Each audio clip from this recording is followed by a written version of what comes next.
দেশ থেকে চিরতরে দুর্নীতি দূর করার উপায় কি? আমাদের সাধারণ মানুষের মনে মস্তিষ্কে এখনও দেশের এই পরিস্থিতি এবং এগুলোর কারণে দেশ নিয়ে মানুষ অনেক বেশি সিস্টেমে পরিণত হয়েছে।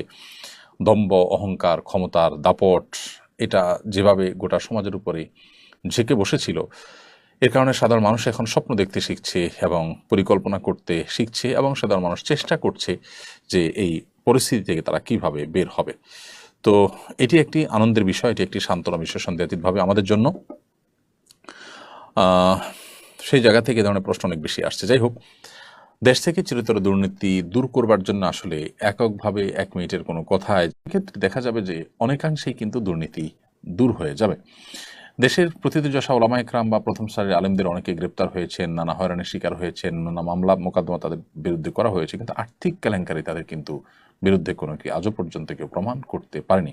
বিচ্ছিন্ন ঘটনা তো থাকেই ছোটোখাটো ক্ষেত্রে, কিন্তু আমি টপ লেভেল ওলামা একরাম বা প্রমিনেন্ট ওলামা একরামের মধ্যে এই ধরনের কোনো অনাচার সচরাচর হতে দেখা যায় না, সে বিষয়টি বলেছে। এই জন্য দেশ থেকে দুর্নীতি দূর করবার জন্য সাধারণ মানুষকে মোটিভেশন দেওয়া, কঠোর আইন, দুর্নীতির বিরুদ্ধে কঠোর আইন প্রণয়ন করে সেটার প্রয়োগ করা এবং জিরো টলারেন্সে চলে যাওয়া, আইনের শাসনকে পরিপূর্ণ প্রতিষ্ঠা করা, এখানে কোনো চেহারা না দেখা, এই বিষয়গুলো খুব গুরুত্বপূর্ণ। সেই সাথে ওলামা একরামকে এই কাজের সাথে সমাজের মূলধারার সাথে যদি ইনভলভ করা হয়, আমার বিশ্বাস যে সেটি অনেক বেশি কাজে আসবে ইনশাআল্লাহ তাআলা। এরপরে প্রশ্ন হলো, আমরা স্বামী স্ত্রী উমরা করতে যাব। প্রশ্ন হলো, উমরা করার পর কখন স্বামী স্ত্রী মিলিত হতে পারবেন? স্বামী স্ত্রী উমরা করতে গেলে সেক্ষেত্রে উমরার যে মূল কার্যক্রম আছে, এহরামের কাপড় পরিধান করার পর, তওয়াফ শেষ করার পর, সাই শেষ করার পর উভয়ে মাথা মুন্ডন বা মাথা চুল ছোট করার যে বিধান আছে, মেয়েরা ছোট করা, পুরুষরা মাথা মুন্ডন করা, সেটি শেষ করার পর তারা হালাল।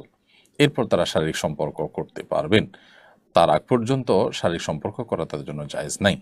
হজের ক্ষেত্রে একই কথাই অলমোস্ট প্রযোজ্য, যে যতক্ষণ পর্যন্ত এহরামরত আছেন সমস্ত কার্যক্রম শেষ না হচ্ছে, বিশেষ করে হজের মূল কার্যক্রম 8 তারিখে যে শুরু হয়, সেই তখন থেকে নিয়ে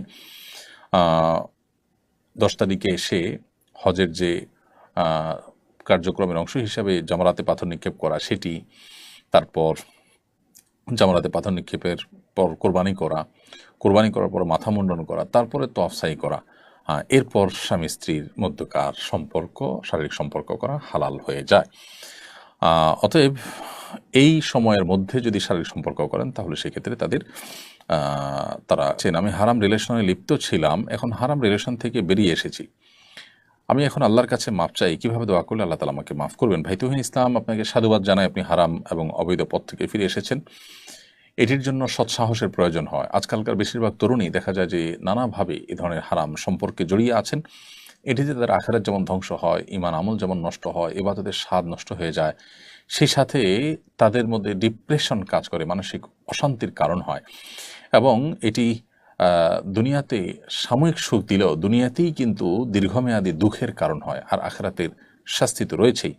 তো এই জায়গা থেকে একজন যুবক, একজন তরুণ, একজন তরুণী হারাম সম্পর্ক থেকে আল্লাহর জন্য বের হয়ে এসে পুত পবিত্র বৈবাহিক সম্পর্কের জন্য তারা অপেক্ষা করবেন এবং সেই সম্পর্কের দিকে যাবেন, সেটি যাওয়া উচিত। তো আপনি আপনার হারাম রিলেশন থেকে বেরিয়ে এসেছেন, পূর্বের কৃতকর্মের জন্য আল্লাহর কাছে আপনি কায়মনোবাক্যে মাপ চাইবেন, চোখের পানি ফেলে, লজ্জিত হয়ে, অনুতপ্ত হয়ে, নিজেকে ভৎসনা করে, আল্লাহর নাফরমানি করেছেন, আল্লাহর অবাধ্য হয়েছেন, সেজন্য ক্ষমা প্রার্থনা করবেন এবং ভবিষ্যতে আর এই ধরনের গুনাহের কাজ আর করবেন না, মর্মে সংকল্প করবেন ইনশাআল্লাহ বিদিনিল্লাহ। আশা করা যায় এর মাধ্যমে আল্লাহ রাব্বুল আলামিন আমাদের গুনাহ মাফ করে দিবেন, কারণ এমন কোনো পাপ নাই যে পাপ তওবা করলে আল্লাহ তাআলা মাফ করবেন না। ইসলামের তওবা তত্ত্বটি খুবই গুরুত্বপূর্ণ। তওবা তত্ত্ব এটি আমাদেরকে সংশোধিত হতে শেখায়, এটি আমাদেরকে পরিমার্জিত হতে শেখায়, এটি আমাদেরকে কারেকশন করতে শেখায়। অতএব আত্মসমালোচনা করা এটা তওবা তত্ত্বেরই অংশ।